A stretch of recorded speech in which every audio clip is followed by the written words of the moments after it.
Hello दोस्तों, मैं professor Tauseef Shaikh, direct second year engineering students. आप लोगों का प्रोविजनल मेरिट लिस्ट ये आ चुका है। बच्चों की और माँ बाप की रातों की नींद ये खत्म हो चुकी है, क्योंकि बच्चों इस बार पता तो चल गया कि 10,000 बच्चे ज्यादा है। सर, इस बार का कट ऑफ कैसे रहेगा? कट ऑफ तो बढ़ने वाला है, ये तो क्लियर हो गया। बट बच्चों, मैं आपको आज वो सब बातें बताऊंगा कि कैप राउंड 1 का लिस्ट आपको कैसे बनाना है, कट ऑफ पिछले साल से कितना ऊपर जाएगा, ये सब कुछ मैं आपको इस वीडियो के अंदर बताने वाला हूं।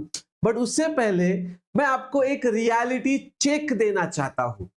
बच्चों, ध्यान से सुनना। पिछले साल 57,000 बच्चे थे। मैं आपको कुछ लाइव डेमोन्स्ट्रेशन दिखाना चाहूंगा। यहां पर अगर आप देखोगे बच्चों, ये 2026-27 का प्रोविजनल मेरिट लिस्ट है। पिछले साल का हम लोग देखेंगे फाइनल मेरिट लिस्ट, क्योंकि हमें तो फाइनल के साथ ही कंपेयर करना है। तो पिछले साल का ये देखो, ये है फाइनल मेरिट लिस्ट। अगर आप देखोगे यहां पर, ये देखो बच्चों, ये देखो यहां पर 2025-26 का डायरेक्ट सेकेंड ईयर का फाइनल मेरिट लिस्ट है। अब बच्चों, मैं आपको कुछ बातें बताना चाहता हूं जो आपको पता होना जरूरी है कैप राउंड 1 का फॉर्म फिल करते वक्त। देखो, ध्यान से सुनना। पिछले साल अगर आप देखोगे, यहां पर देखो बच्चों, पिछले साल ये देखो, पिछले साल अगर आप देखोगे, ये देखो बच्चों, पिछले साल 86 परसेंटाइल वाला जो बच्चा है, 86, उसका रैंक था 9226। आप देख लो बच्चों, 86 परसेंटाइल, ये देखो 86 परसेंटाइल वाले का रैंक था 9226, 9226, मतलब 10,000 के अंदर ही रैंक था। और बच्चों सेम अगर आप देखोगे यहां पर, ये देखो 86 परसेंटाइल, अगर मैं आपको इस बार का दिखाऊं 86 परसेंटाइल वाले का, तो बच्चों यहां पर आप देखकर चौंक सकते हो। ये देखो 86 परसेंटाइल, यहां पर देखो बच्चों, ये देखो 86 परसेंटाइल, ये देखो खत्म ही नहीं हो रहा है, 86 चालू ही है ना। ये देखो 86, 86, ये देखो बच्चों, कंपटीशन क्यों तगड़ा होता है ये ध्यान से सुनना। ये देखो 86 परसेंटाइल, 86 परसेंटाइल वाले का इस बार रैंक है 14,548। देखो 9226, ये लास्ट ईयर रैंक था 86 वाले का, 86 परसेंटाइल वाले का रैंक पिछले साल था 9226 और इस बार है 14548।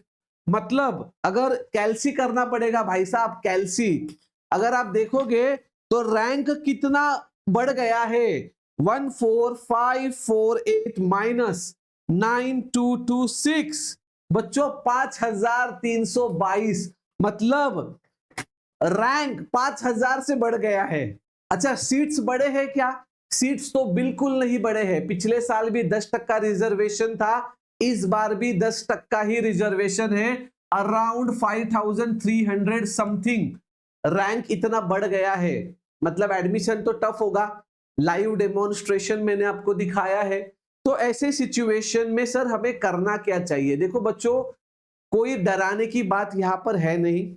ओके, रैंक तो बढ़ गया है, कंपटीशन बढ़ गया है। पिछले साल बच्चों 57,000 बच्चे थे, 57,000। अगर फाइनल मेरिट लिस्ट में देखोगे तो 57,000 समथिंग स्टूडेंट्स थे।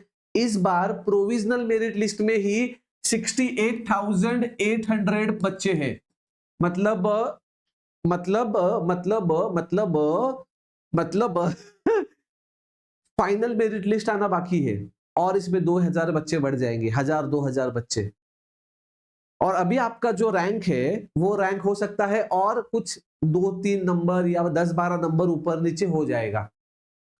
तो बच्चों, मुझे आपको ये बताना है कि इस बार कंपटीशन पिछले साल से 10 गुना ज्यादा बढ़ गया। दूसरी बात, अब सर सच में मुझे बताओ, पिछले साल जिन बच्चों को 86% पे कॉलेज लगा था, तो इस बार उन्हें कौन सा कॉलेज लग सकता है? ध्यान से सुनना मेरी बात बच्चों।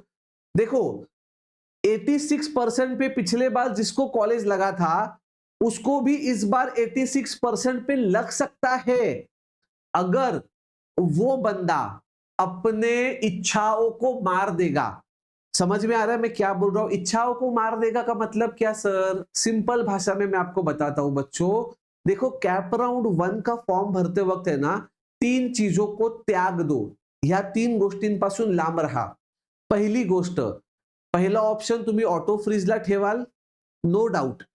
86% आहेत ना, तर तुम्ही लास्ट इयरचा जो कट ऑफ आहे, तर लास्ट इयरच्या कट ऑफला तुम्ही डायरेक्ट 86 वाला काय करेल व्यवस्थित बघा. मी तुम्हाला इथे दाखवतो. 86 इथे बघा. 86 वाला काय करेल? 88 आणि 84 एवढं घ्या. 88 आणि 84च्या मधले तुम्ही कॉलेजेस टाका. तुम्हाला ऍडमिशन भेटून जाईल. मी कुणासाठी सांगतोय बाळांनो? कम्प्युटर वाल्यांसाठी. आणि जर तुम्हाला मेकॅनिकल, इलेक्ट्रिकल, सिव्हिल ह्या ब्रांचेस हवे असतील ना, तर मी तुम्हाला सांगतो, जर तुम्हाला 86% असतील, 86%, तर तुम्ही भावांनो 96 वाले कॉलेजेस सुद्धा टाका. काही प्रॉब्लेम नाहीये. आणि खाली तुम्ही 85 पर्यंत जरी गेलात तरी चालेल. म्हणजे वरती 96 आणि खाली 85. सर हे असं कसं काय तुम्ही सांगताय? काय तुमच्याकडे काय लॉजिक आहे का? बाळांनो, 68,000 विद्यार्थी आहेत. या 68,000 मधले ना, मी तुम्हाला खरं सांगतो, एक 45,000 विद्यार्थ्यांना ना कम्प्युटर ब्रांचेस हवी असेल किंवा कम्प्युटर रिलेटेड ब्रांचेस. मग ते कम्प्युटर असेल, AIML असेल, AIDS असेल, IoT असेल. मग त्यामुळे कम्प्युटरच्या विद्यार्थ्यांनी हा टॉलरन्स आहे ना, टॉलरन्स +-2चाच ठेवा. जर तुम्ही कॅप राउंड 1 मध्ये तुम्हाला 86% आहेत आणि जर तुम्ही कॅप राउंड 1 मध्ये 96 वाले कॉलेज ठेवलेत, तर बोंबा बोंब. मग 96 वाले कॉलेज कोणी ठेवायचे सर? 96 वाले colleges mechanical, civil, electrical, electronic सुद्धा नाही. का नाही? व्यवस्थित ऐका बाळांनो. दरवर्षी ना फक्त ह्या 2 ब्रांचेसचे कट ऑफ जास्त असतात. कुठले? कम्प्युटर. मी जेव्हा कम्प्युटर बोलतो ना, तेव्हा कम्प्युटर मध्ये सगळ्या ब्रांचेस आल्या. कम्प्युटर, IT, AIML, AIDS, सगळ्या. Okay, computer science and engineering सगळं. आणि दुसरी इलेक्ट्रॉनिक्स अँड टेलिकम्युनिकेशन. का?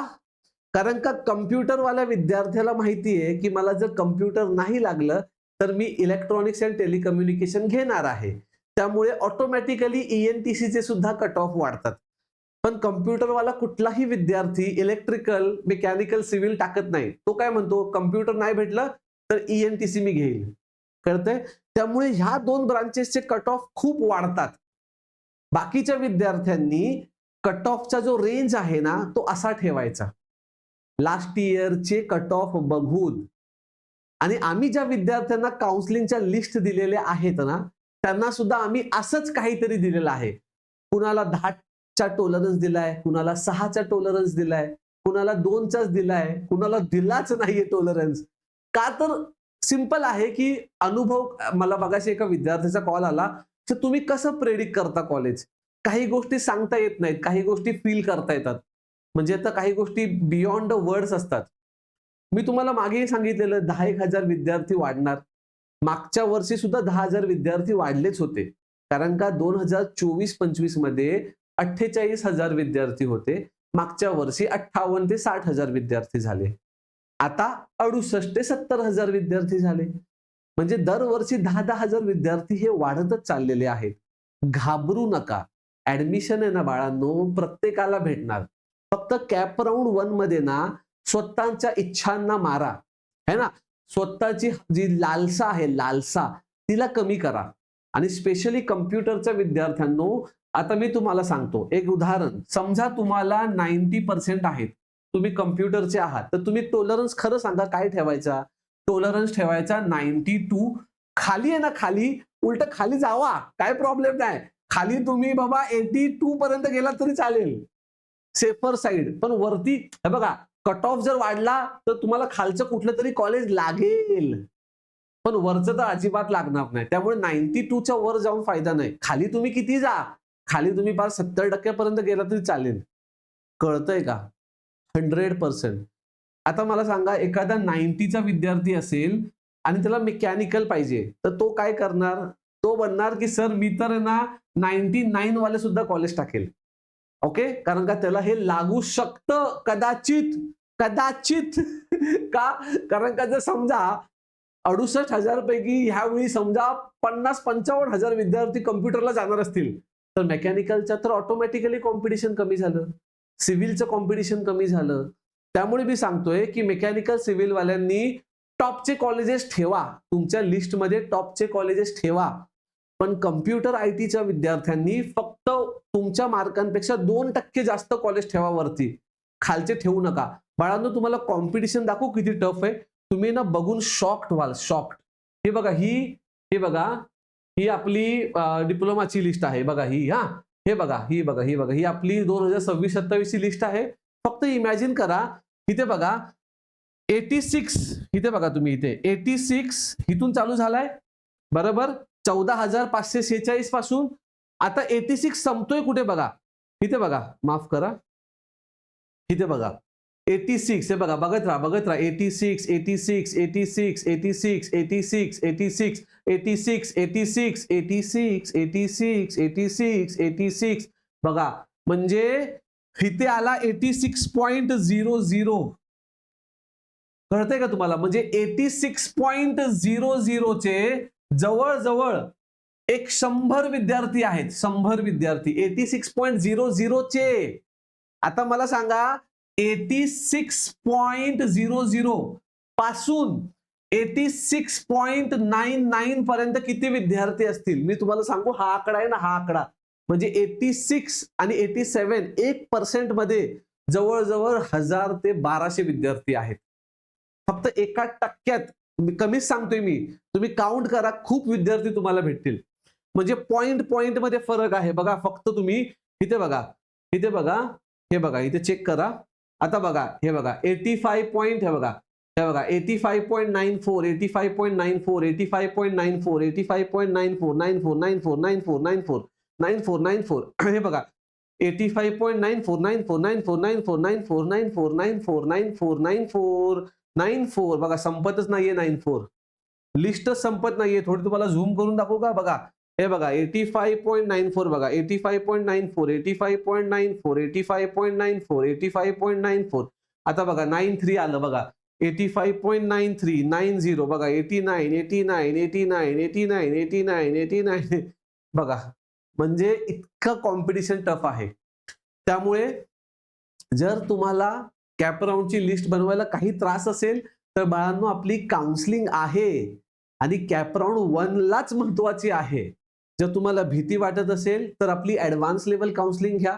जर तुम्हाला वाटत असेल की सर तुम्हीच आमचा फॉर्म भरा, आम्हाला लई टेन्शन येते, चक्कर बीपी वाढतोय, तर प्रो लेवल काउन्सिलिंग घ्या. आज 4 पैसे जातील. किती जातील रे बाळांनो? मी तुम्हाला सांगतो ना, आता ऍडव्हान्स लेवल 1300 रुपयाला आहे, प्रो लेवल ना 5000 रुपयाला आहे. पण जर कॅपराऊंड 4 पर्यंत जर तुम्हाला कॉलेज लागलं नाही ना, तर तेच पॅरेंट्स मला कॉल करून सांगतात की सर आम्ही तुम्हाला 2, 3, 4 लाख रुपये देतो, आम्हाला डोनेशनने ऍडमिशन द्या कुठल्या तरी कॉलेजला. मग ते 4 लाख तरी वाचवा. कळतंय का? त्यामुळे सांगतो.